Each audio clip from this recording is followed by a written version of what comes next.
I cannot forget that moment.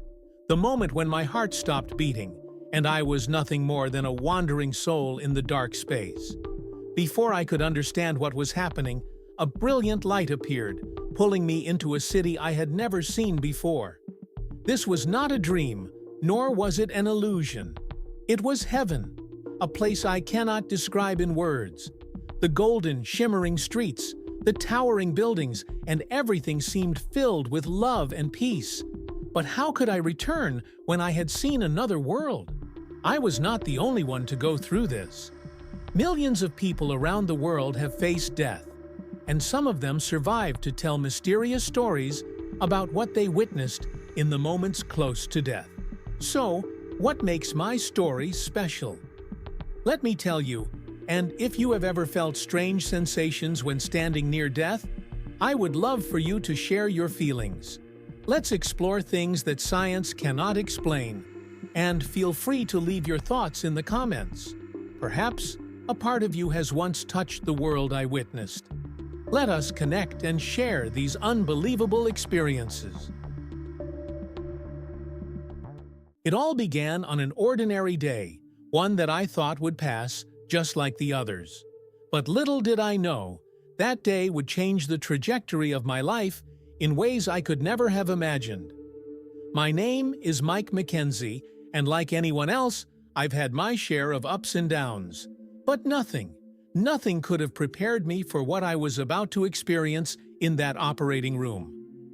It was a few days before my son's wedding. I should have been focused on the joy of watching my boy marry the love of his life, but instead, something started happening to me that I couldn't shake off. I didn't know it at the time, but this would be the beginning of a journey I'd never forget. At first, I thought it was just the flu, one of those seasonal bugs that comes around and messes with your system for a couple of days. I had chills, my body ached, and I felt feverish, but I thought I could power through. I was used to pushing through. After all, I'd done it my whole life. Growing up in California, I learned early that if you want something, you've got to work for it. And I worked hard. I built my career as a salesman, rising to the top with persistence and a natural knack for connecting with people. But more than that, I coached my kids in sports for 19 years, giving everything I had to make sure they had what I didn't when I was growing up. I loved every minute of it, but deep down, I'd always carried the belief that I could handle anything life threw at me. I never thought I'd meet something that would break me down. But that fever, that wasn't something I could push through. My condition worsened by the day. I started getting confused. Fuzzy thoughts, dizziness, and a feeling of dread that I couldn't explain. Something wasn't right. As I lay in bed, I kept wondering if I was just exhausted from all the wedding preparations.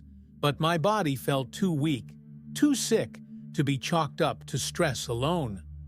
By the time I finally decided to go to the hospital, it wasn't just a fever anymore. It was a storm. My temperature had spiked dangerously high, and I could hardly stand without feeling like I was going to pass out.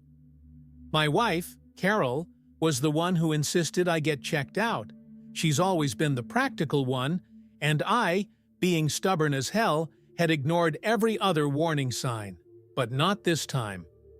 I walked into the emergency room, still convinced they'd tell me it was just the flu, a stubborn virus that I'd get over in a couple of days. The doctors didn't tell me it was the flu. Instead, they told me something much more serious. My appendix had ruptured. How had I missed that?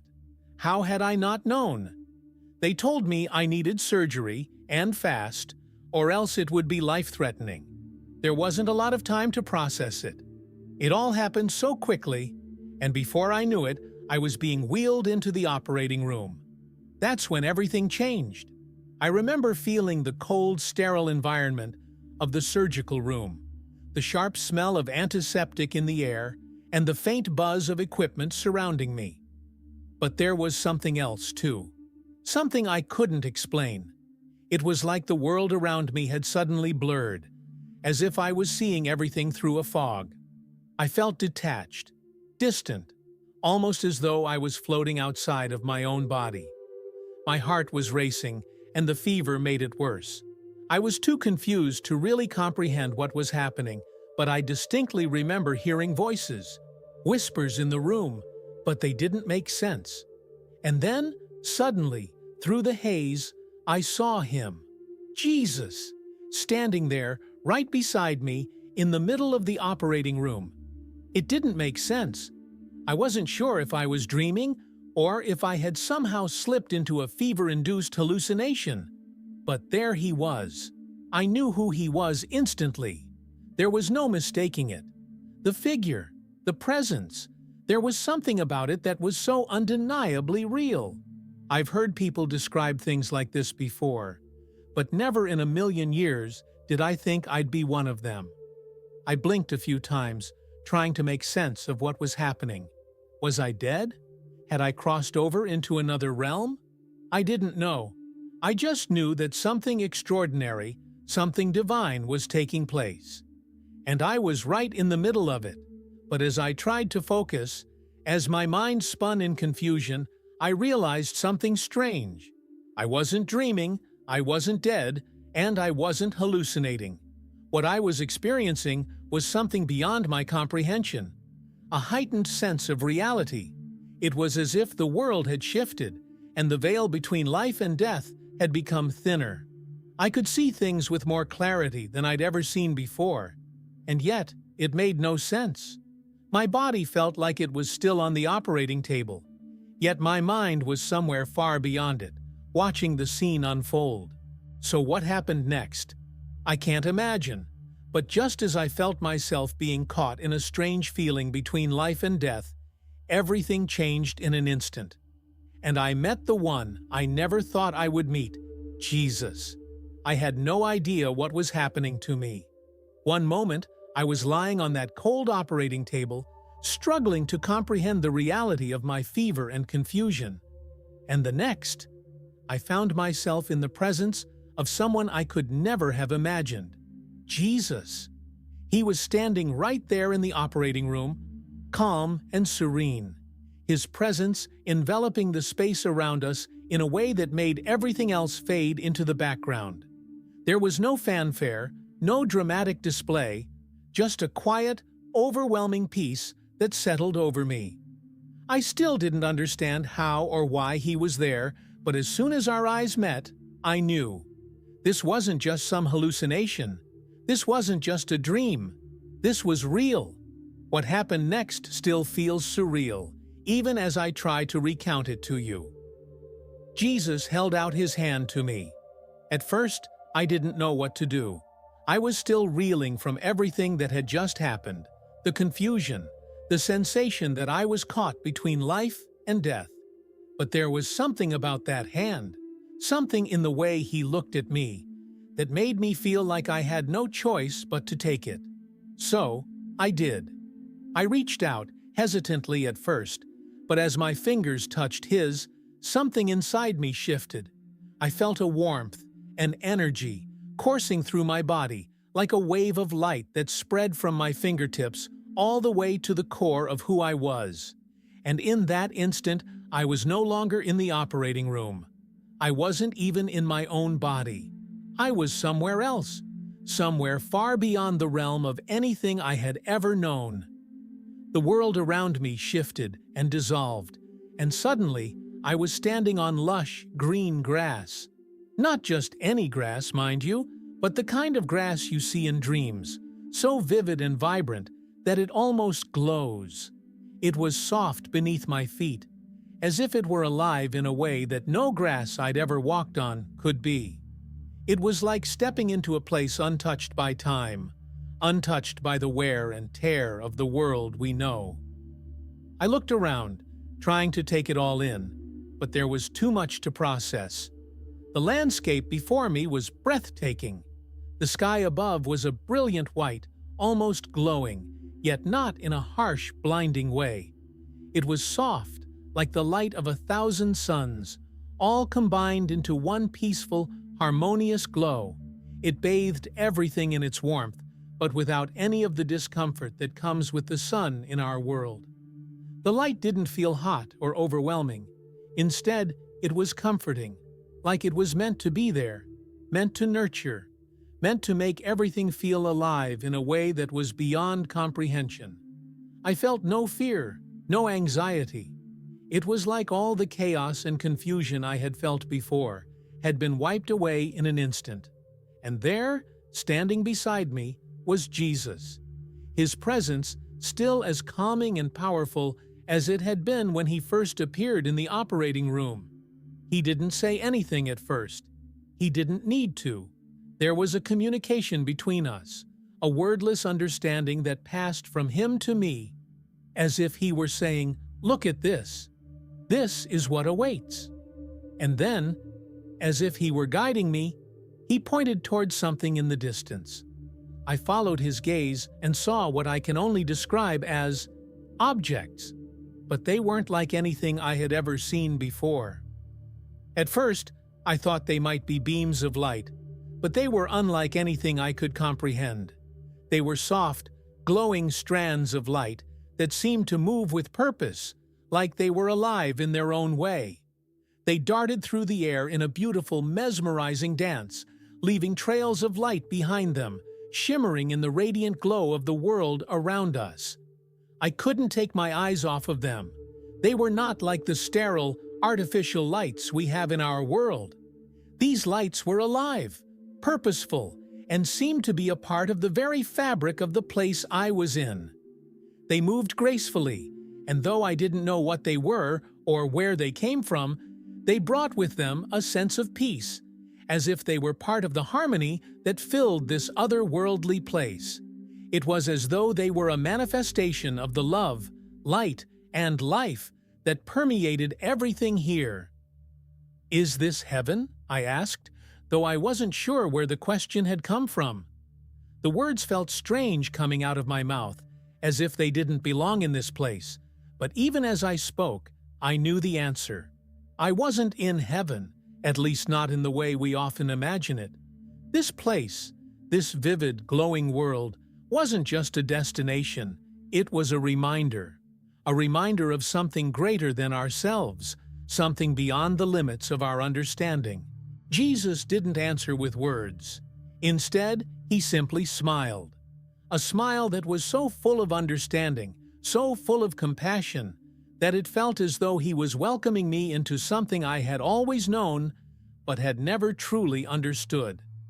It was a smile that carried all the wisdom of the ages, a smile that said, "You've always been a part of this, Mike. We all have. This place, this light, this love.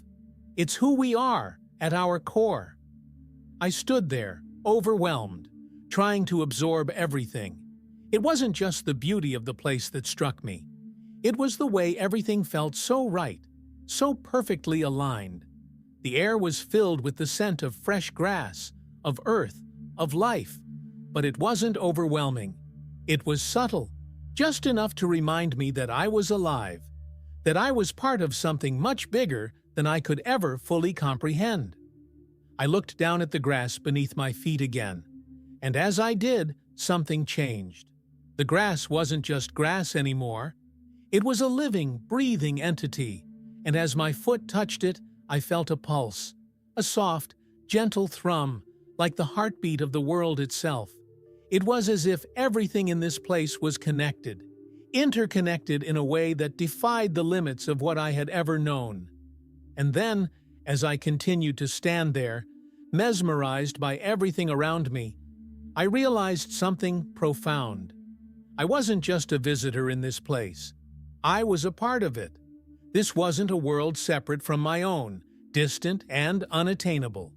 It was a reflection of something inside me, something inside all of us. I could feel the love, the connection, and the oneness that radiated from every part of this place. It wasn't just a vision or a dream. It was a reality I could feel in the deepest parts of my soul. And in that moment, I realized that everything I was witnessing was not just the magic of a foreign place, but part of something infinitely larger, something I had never fully understood. Those emotions, those images began to blend together, forming a perfect picture that I could not take my eyes off. As I stood there, still holding Jesus' hand, I felt the world around me come alive in ways I couldn't have imagined. My mind struggled to process everything, to understand how I had gone from an operating table, disoriented and fevered, to standing in a place so full of peace and beauty that it felt beyond any earthly comprehension. The grass beneath my feet, the light above me, and the strange glowing objects all seemed to create a harmonious symphony that resonated deep within my soul. But then, my eyes were drawn towards something even more incredible. It was a city, nestled in the valley before me. A city so magnificent that it made everything else pale in comparison. At first, I couldn't fully take it in. The buildings, bathed in the soft light of the glowing sky, seemed to glow themselves. They weren't just structures. They were works of art, crafted from a substance I couldn't even begin to describe. It was as though the very material of the city was woven together with the essence of light itself, shimmering like gold, but without the harshness. Every building, every spire, every wall seemed to pulse with a life of its own, as though the city was breathing in rhythm with the land around it. The city was sprawling, but it didn't feel overcrowded or chaotic. It was organized, flowing in a way that made sense, and yet it had a natural, organic beauty to it, almost like the city itself had grown out of the earth rather than being constructed. I could see streets that wound gently through the city, paved with what looked like smooth, luminescent stones. Each step I imagined I would take would feel soft and welcoming. The buildings themselves were not rigid and angular, but curved and rounded in such a way that they blended effortlessly into the landscape. The air here was so pure that it felt like every breath I took was healing me, filling me with a sense of peace I didn't know was possible. But as awe-inspiring as the city was, it was the valley around it that truly took my breath away. The land stretched out like a vibrant tapestry, the lush green of the valley dotted with flowers in colors I had never seen before. Each flower, delicate and vibrant, seemed to glow with its own inner light. There were reds, blues, purples, and yellows, but not the muted tones we know on Earth. These were vivid, almost surreal, and they shimmered in the light like precious jewels, giving off a subtle fragrance that filled the air with a calm, soothing aroma. As I took all of this in, a wave of gratitude swept over me. It was as if I was being shown a beauty that surpassed anything I had ever known. A beauty that wasn't just about the visuals, but about the feeling it gave me. There was peace here, a peace that seemed to permeate everything, from the flowers to the gentle breeze that caressed my skin. The very essence of this place was love, and everything here seemed to reflect that truth. Then my eyes were drawn upward to the sky, and my heart nearly stopped. There, just beyond the horizon, the sun was setting, but not like any sunset I had ever seen. The colors were indescribable, pinks, oranges, and golds blending together in a breathtaking display that seemed to stretch endlessly across the heavens. It wasn't a harsh sunset, one that faded quickly into darkness. No, this sunset held its beauty for what felt like an eternity, the light glowing softer, warmer, and more radiant than any sunset I had witnessed on Earth. It wasn't just beautiful, it was transcendent, as if the very moment was designed to evoke a sense of awe and wonder in anyone fortunate enough to witness it. The sunset bathed everything in its golden hue. The flowers, the city, the valley, all were touched by its gentle warmth. The sky was painted with colors that I couldn't have imagined, the light shifting as though it were alive, changing in a way that only added to the sense of magic and divinity that filled this place. It was as if time itself was standing still, allowing me to savor the moment, to drink in the beauty of this otherworldly scene. I had never experienced anything like it, and I couldn't help but feel overwhelmed, both humbled and grateful that I was here, witnessing it all. As I looked at the city, the flowers, and the sunset, I felt a deep sense of peace wash over me. It was as though every worry, every fear, every question I had ever had was being answered in this one moment. I wasn't just witnessing the beauty of this place, I was feeling it in every cell of my body. It was as if the entire universe was speaking to me, reminding me that all the struggles and hardships I had faced in my life were nothing compared to the eternal peace that existed here. This place, this city, this valley, everything about it was a reminder of a truth I had always known deep down but had never fully understood, that love, peace, and beauty were the fundamental forces that created everything, and here, in this place, I was experiencing it in its purest form. And just when I thought I had taken it all in, something remarkable happened. As I stood there, lost in the beauty of the scene, the city seemed to come alive in a new way. I could see people, figures moving through the streets, walking leisurely, some sitting by fountains, others admiring the flowers, all of them radiating the same peace and joy that permeated the place. There was no hurry here, no sense of rush. Time didn't seem to exist in the way it did on Earth. The people in this city were not bound by the constraints of our world. They were free to simply exist in harmony with everything around them. And somehow, even though I didn't know these people, I felt connected to them, as if they were part of the same fabric that made this place what it was. With all the emotions overwhelmed by the amazing beauty of the city and the valley, I could not have imagined that soon after, an even more magical sight would appear, making me clearly feel the presence of something sacred and extremely powerful. I could hardly believe what I was seeing. It wasn't just the beauty of the city, or the valley, or the sky. It was the way everything around me seemed to be alive in a way I couldn't quite explain.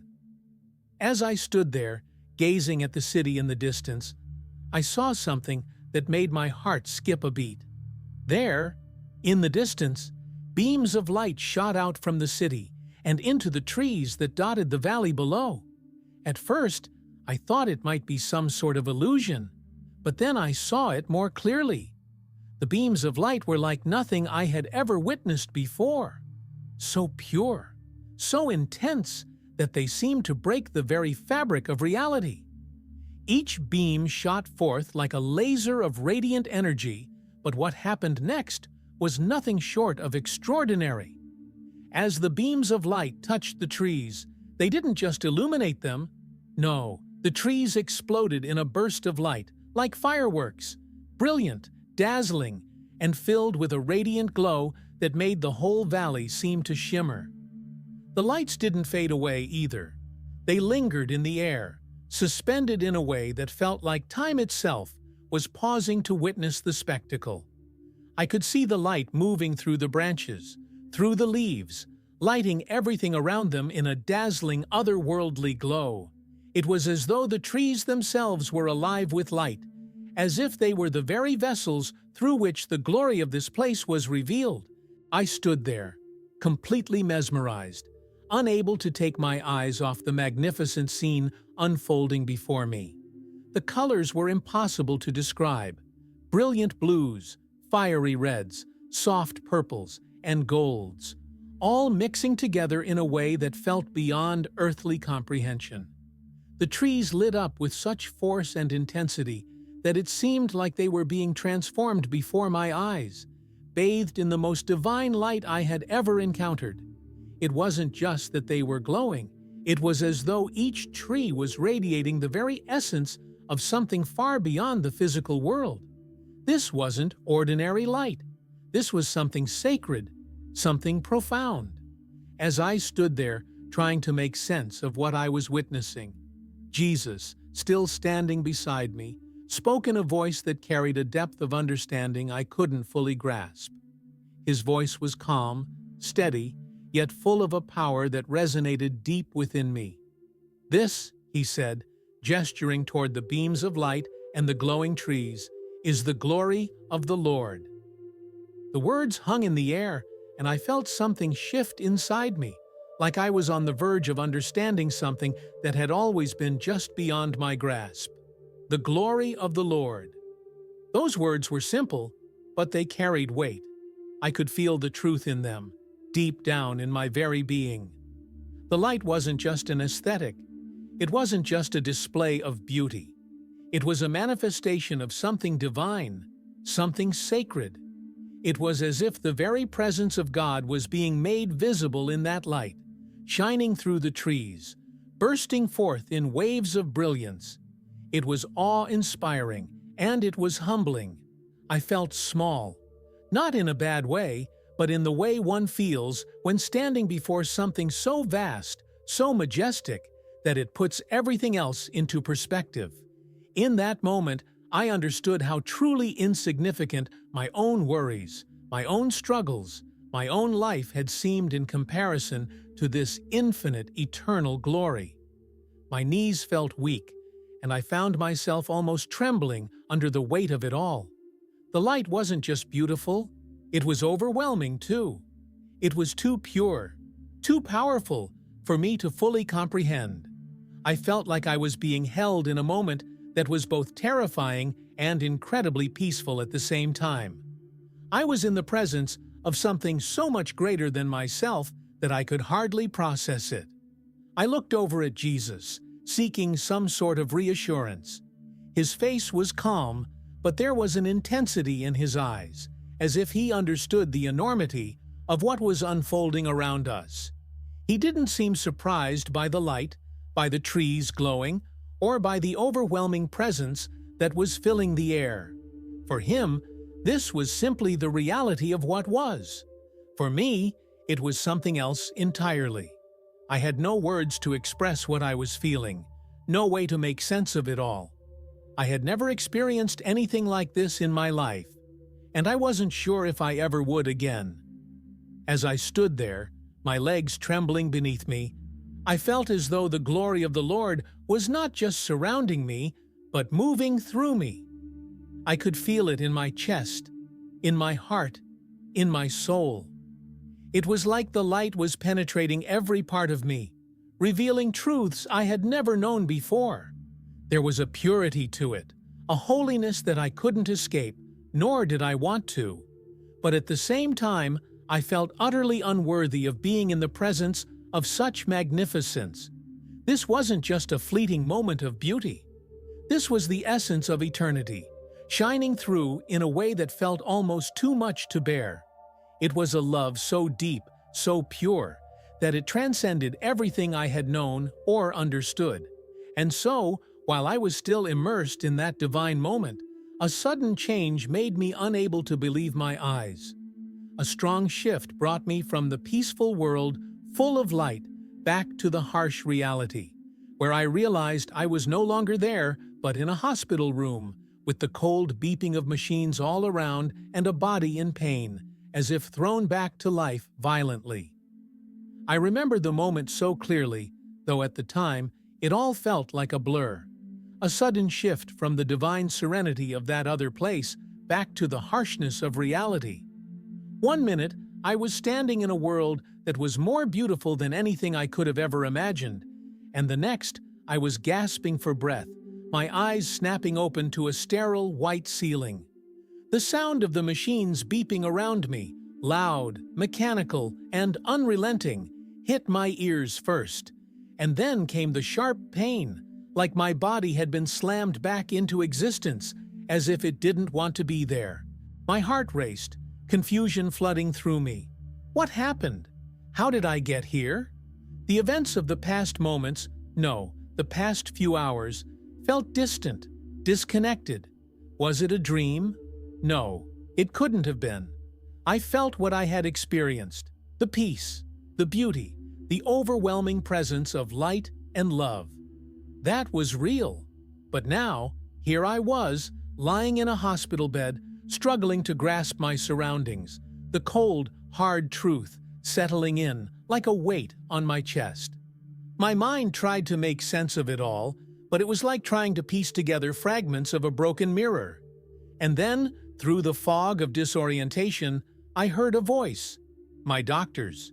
His tone was steady, but there was an underlying note of something else, something I couldn't quite place. "Mike," he said, "I need to talk to you about what happened." His words seemed to cut through the haze, drawing my focus. "You had a very close call during surgery," he continued. "In fact, it was the worst case I've ever seen where a patient actually survived." The weight of his words hit me like a punch to the gut. I had died. I could hardly comprehend it. I had been on the operating table, my appendix ruptured, my body failing me, and somehow I had died. Briefly. And yet, here I was, alive, breathing, and yet, everything felt different. My body, still recovering from the shock of it all, was in pain. But my soul? My soul was something else entirely. I had been to a place beyond this world, a place of peace, of love, of unimaginable beauty. And now I was back. Back in this hospital room where the sterile smell of antiseptic mixed with the beeping of machines and the faint chatter of nurses outside my door. As the doctor continued speaking, his words began to fade into the background. All I could think about was what I had just experienced. How could I go back to life as it was before? How could I return to the ordinary, mundane world when I had seen something so extraordinary, something that had shaken the very foundation of my understanding of life, death, and faith? I had always considered myself a believer, but before all of this, my faith was more like a formality. I went to church on Sundays. I said my prayers at night, but it was easy to get caught up in the day-to-day grind of life. My faith, while present, had never been alive the way it felt now. It had always been something that I knew was important, but it was more intellectual than anything else. I never felt like I had a real encounter with God. I didn't know what that meant. Not truly. But after what I had experienced, I knew. I had been shown something that couldn't be explained away. Something that was too pure, too profound to be ignored or dismissed. As I lay there in that hospital bed, I felt an overwhelming sense of awe. And yes, gratitude. The peace I had felt in that other place was still with me, lingering like the afterglow of a beautiful dream. I had been given a glimpse of what lies beyond this world, and it had changed everything. I didn't know if I could go back to the way I was, to the way I had been before the surgery. How could I? How could I pretend that the life I had lived before was the same after I had seen what I saw? And yet, at the same time, I felt a profound sense of humility. I was here, in this bed, breathing. I had been given a second chance, and I knew it wasn't by accident. I had died, but I had been brought back. There was no other explanation for it. I felt like I had been saved for something, like my life had a purpose I hadn't fully understood before. I couldn't shake the feeling that I had been given this second chance for a reason, that there was something I needed to do, something I needed to understand. But what? That question lingered in my mind as I lay there in that hospital room, still grappling with the enormity of what had just happened. I had seen Jesus. I had been in his presence, and I had felt the love, the peace, the beauty of that place.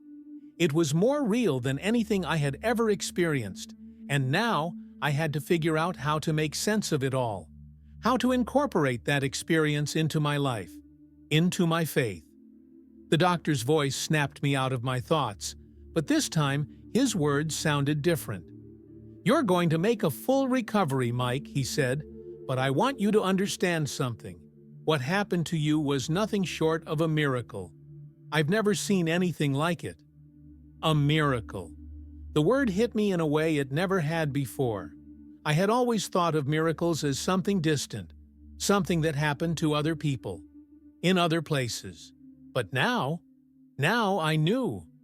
I had experienced a miracle, something far beyond what the medical world could explain. And that truth, More than anything was the spark that ignited something new within me, a deeper faith, a deeper understanding of the divine. My brush with death had opened my eyes to something I could no longer deny. I lay there for a long time, letting the weight of the doctor's words settle in, but also letting the memory of that divine experience wash over me again and again. I wasn't sure where it would all lead, or how I would move forward, but I knew one thing for sure. I wasn't the same person I had been before that surgery. My faith, my understanding of life and death, had been forever changed, and as I lay there in that hospital bed, I made a promise to myself to never forget the beauty I had witnessed, the love I had felt, and the profound sense of peace that had enveloped me. I had been given a second chance, and I wasn't about to waste it. I had been brought back for a reason, and I intended to figure out what that reason was. And it was from that moment, when I realized that I had been given a second chance, that I began to look at life in a completely different way. What I went through during the surgery not only changed me physically, but also awakened a deep awakening in my soul, making me begin to appreciate every moment, every breath of this life. The emotional weight of what I experienced during those moments in surgery still hits me, even now.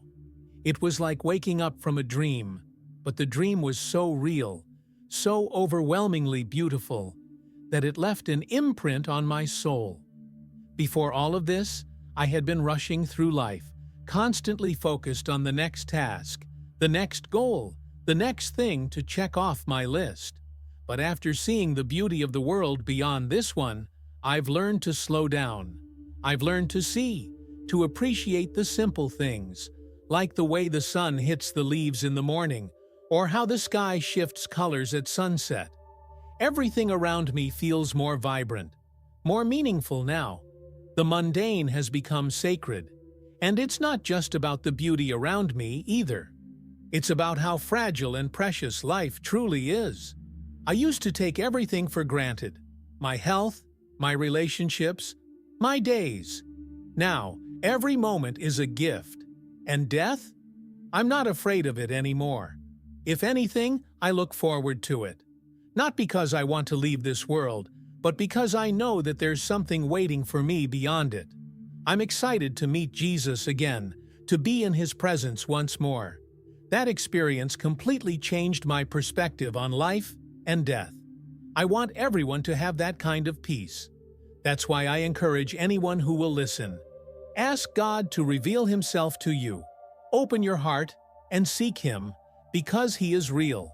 And when you encounter Him, your life will never be the same again. I'm living proof of that. Through all that I have seen and experienced, I cannot help but share with you what I have learned. Everything in this life has a deeper meaning than we think. We are not here just to work, earn money, or chase after temporary desires. This life is a precious gift, and every day is an opportunity to enjoy and appreciate what we have. If you are feeling confused, worried about the future, or about death, I want you to know that there is a greater light waiting for you, an unconditional love that God has for all of us. Do not let life pass you by without seeking true peace in God. Open your heart and ask Him to come. You will feel a deep change in your soul. I have been blessed, and I believe that you will be too. If my story has touched your heart, please leave a comment, share this article with your friends and family. Subscribe to the channel so you don't miss out on God's messages of hope and peace. I'm sure that every share will help spread love and blessings to those who need it most. I believe that if you open your heart and believe, your life will change as wonderfully as mine did.